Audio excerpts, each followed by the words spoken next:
سرزمین حجاز کے جنوب میں قوم عاد آباد تھی۔ جب اللہ نے ان کو آندھی سے ہلاک کیا تو جو مومن بچے وہ شمال کی طرف، سرزمین حجاز کی شمال کی طرف آباد ہوئے۔ انہی کے ایک بڑے کا نام سمود تھا۔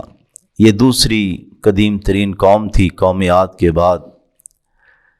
سرسبز و شاداب علاقہ، ہریالی تھی، اسی طرح بہت بڑی ان کی آبادی تھی۔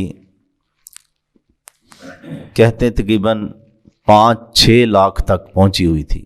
بہت پھیلا ہوا ان کا علاقہ تھا۔ ان کا دارالخلافہ قوم سمود کا ہجر کہلاتا ہے۔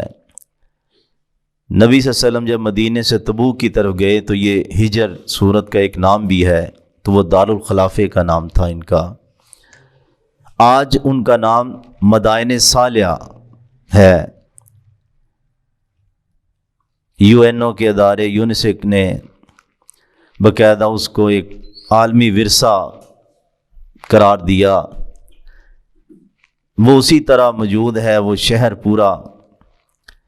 یہ پہاڑوں کو تراش کے رہتے تھے۔ آج کے ماہر تعمیرات حیران ہوتے ہیں کہ یہ کس طرح پہاڑوں کے اندر انہوں نے سیڑھیاں، کمرے اور یہ سارا بنایا ہوا ہے۔ تو لمبی عمریں تھیں تو پہاڑوں کو تراش کے رہتے تھے، بڑے مضبوط گھر انہوں نے بنائے تھے۔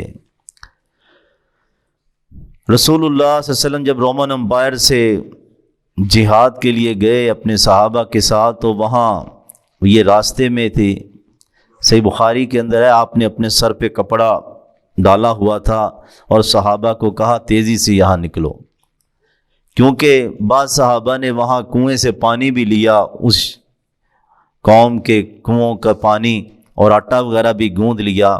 تو فرمایا یہ آٹا اونٹوں کو کھلا دو، یہ جگہیں عبرت کی ہیں، یہاں سے تیزی سے نکلو، تم اس کنویں کا پانی استعمال کرو جہاں سے صالح علیہ السلام کی اونٹنی پانی پیتی تھی۔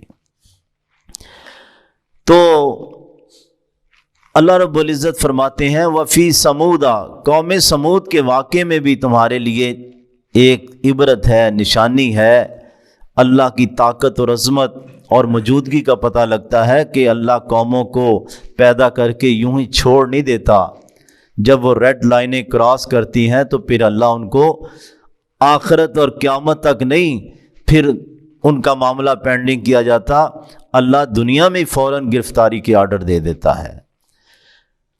اذ قیل لہم، جب کہا گیا ان سے تمتعوا حتی حین، فائدہ اٹھا لو، موج کر لو ایک وقت تک۔ ہر پیغمبر اپنی قوم کو یہی کہتا ہے کہ تم ایک وقت تک ادھر ہو، یہ دنیا تو عارضی ہے۔ تو یہی بات حضرت صالح علیہ السلام نے بھی ان کو کہی کہ بھی ہمیشہ کی یہ زندگی نہیں، ایک وقت تک تم موج کر لو۔ سورہ ہود کے اندر بھی یہی ایک تنبیہ ہے، لیکن جب انہوں نے اونٹنی کو قتل کر دیا جو موزانہ طور پہ تھی، پھر کہا گیا بھی 3 دن تک تمہیں مہلت ہے، بس اب 3 دن کے بعد ادھر عذاب کا کوڑا برسنے والا ہے۔ فَأَتَوْا عَنْ أَمْرِ رَبِّهِمْ، یہ مہلت سے انہوں نے فائدہ نہیں اٹھایا بلکہ سرتابی کی، سرکشی کی اپنے رب کے حکم کی، نہ نبی کی قدر کی، نہ نبی کے فرامین کی، اور نہ اللہ کے احکامات کی۔ فَأَخَذَتْهُمُ الصَّاعِقَةُ، پھر اللہ نے ان کو پکڑ لیا، صاعقہ ایک تیزی سے گرنے والی چیز۔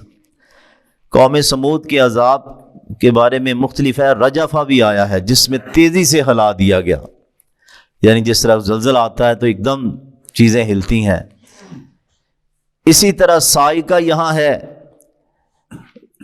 یعنی کہ جس طرح بجلی گرتی ہے اس طرح۔ اور ایک جگہ ہے کڑک کے ساتھ اللہ نے ہلاک کر دیا، صیحہ کا لفظ چیخ، دھماکہ۔ تو اتنے شدید کوئی زلزلے کی کیفیت ہے کہ جس میں زمین بھی بڑی شدید ہلی اور بجلی بھی چمکی اور ایک کڑک اور دھماکے کی آواز بھی آئی۔ وَهُمْ يَنظُرُونَ، اور یہ ان کے دیکھتے ہی دیکھتے ہو گیا، یعنی کہ کوئی ادھر ادھر بھاگ نہیں سکا، دیکھتے ہی دیکھتے یہ سارے عذاب کی گرفت میں آ گئے اللہ پاک خود ہی فرماتے ہیں فمستطاعوا، اس میں ان میں پھر طاقت نہیں تھی، استطاعت نہیں تھی، سکت نہیں تھی، من قیام، کھڑے ہونے کی، جو گرا پھر وہ کھڑا نہیں ہو سکا، وما کانوا منتصرین، اور نہیں تھے وہ اپنا بچاؤ کر سکتے۔ انتصار کے دو معنی ہیں کہ اس عذاب الہی سے وہ اپنا بچاؤ نہیں کر سکے، دوسرا معنی بدلہ لینے کا، جو کھڑا ہی نہیں ہو سکا اس نے کیا بدلہ لینا ہے، نہ وہ بدلہ لے سکے۔ اللہ تعالیٰ سمجھ عمل کی توفیق عطا فرمائے۔